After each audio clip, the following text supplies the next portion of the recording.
This is the Good Neighbor Podcast, the place where local businesses and neighbors come together. Here's your host, Brandon Andrus Green. Welcome to the Good Neighbor Podcast Live. Today I have the pleasure of introducing your good neighbor, Trent Gardner.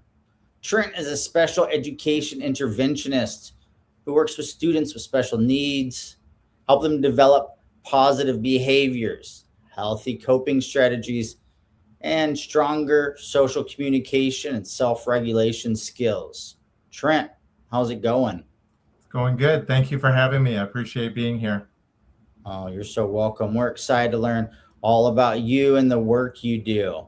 Trent, tell us about your role as a special education interventionist.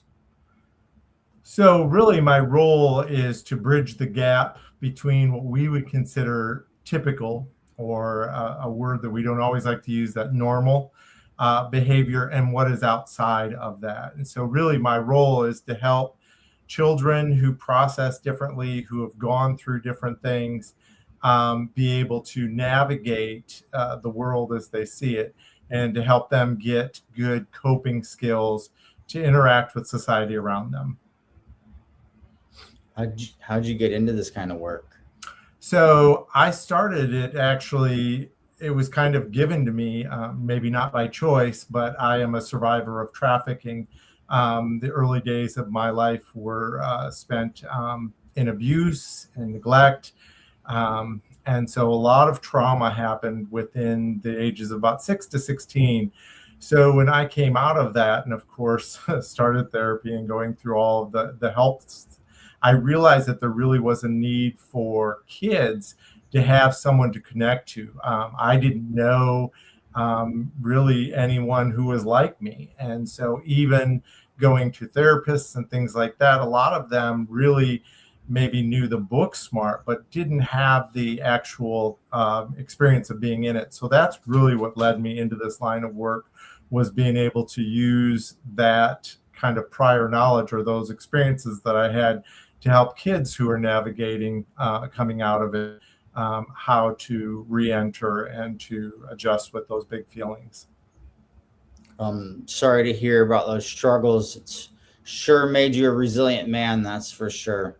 What would you say are some myths or misconceptions people have about students with autism, maybe emotional disturbance, trauma, abuse backgrounds, or any of those special needs?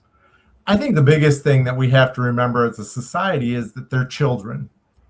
First and foremost, they are children. And I think a lot of times we get caught up on the behavior and we forget that. And so behavior in its essence is a communication. That child that's just being a brat is communicating something. It may not be what we want them to communicate. It may not be, in a way that is necessarily typical, but they are communicating something. And I think as the adults in the situation, we have a responsibility, not only ethically, but also morally, to figure out what that is and to help those children get from point A to point B, to find out the appropriate ways to communicate whatever it is that they are attempting to communicate. And I think that's really the biggest misconception that people have, is that children just choose to be a brat or choose to be whatever. And in reality, no one really chooses that. It's a learned behavior, it's a learned helplessness, it's a trauma, it's a number of different factors. But the bottom line is, it is a child. And I think we always have to keep that as our foremost and thoughts. Who are the students and families you primarily serve, and how do you help them develop these positive behaviors and coping strategies?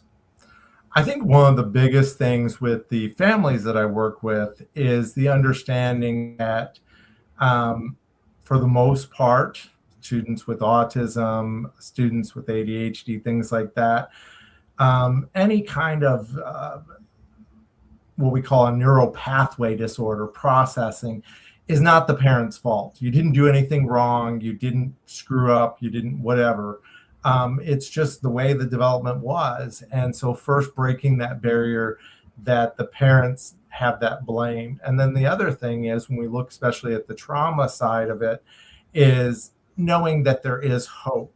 When you look at people within the survivor community, people within the trauma community, you are going to find examples of those who weren't able to break beyond it. But there's a lot more examples of those who have survived and have become functioning members of society, have gone on to become doctors, lawyers, whatever it is, and overcome the trauma. And so knowing that that there is hope at the end, we just have to put some specific strategies in place. And every child is an individual. Just because you've met one child with autism, or you've met one survivor, and their story is very unique. And so finding out exactly how to address that with them and figuring out what those needs are allows them then the ability to communicate that. And so putting strategies in place to help that child or individual communicate whatever it is. And there are so many out there, different strategies that we can use that really can help the child or the young adult be able to function in society positively. Dr. Gardner, you sure have a lot to share. Have you ever thought about doing your own podcast or video content to help families better understand this kind of support? I have. I think that right now my focus, and I stay so busy working with the kids, that's really where my main passion is. Though I do agree there is a need for that. And so that's why when I get invited to speak on different podcasts like yours, again, thank you so much for having me. I always enjoy being a part of that, because the more information we can get out and the more that we can share that with people, the better it strengthens them. So I have not at this time started my own thought for podcasts, but I certainly enjoy speaking to others on the subject. Yeah, I'm sure you do a great job. So outside of work, what do you do for fun? I love everything outdoors. I do a lot of hiking, camping, swimming. And also, again, back to my own trauma, I have a number of things that help me self-regulate. So I knit.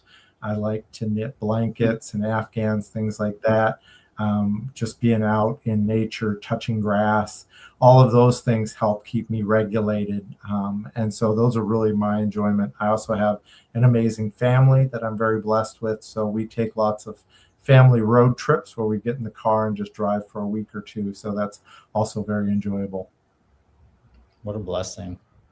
So Trent, please tell our listeners one thing they should remember about the students you serve and the work you do.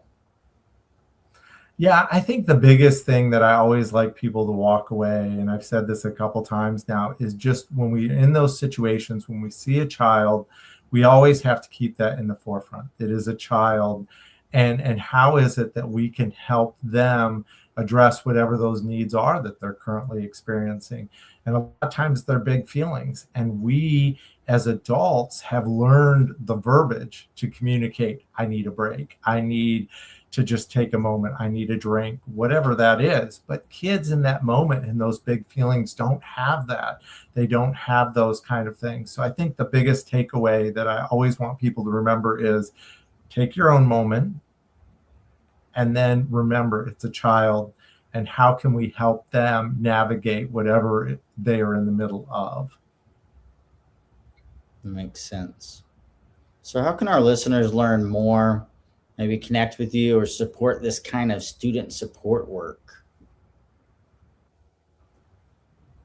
Well, there's lots of great organizations to get involved with, and one thing that we really need is positive role models, especially within the community of disabilities. Typically, a parent with a child with autism can't just get Becky down the street to babysit. They need extra supports and things like that.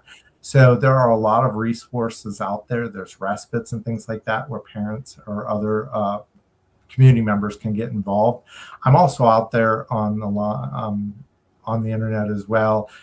through LinkedIn and different sites like that. So you can always reach out to me if you ever have any questions or anything specific. I do try to answer my emails fairly consistency. Give me a little grace. Sometimes they get a little backlog, but I do keep up with those. But I think just being out there and connecting to those resources certainly could be a benefit to the community around us. That's great. Well, Trent, I really appreciate you being on this show. We wish you and the work you're doing the very best moving forward. Again, thank you so much for having me. Thank you for helping me get the word out. I appreciate being here. You have a great day. Thank you. Thank you. Thank you for listening to the Good Neighbor Podcast. To nominate your favorite local businesses to be featured on the show, go to gnptulsa.com. That's gnptulsa.com or call 918-301-6356.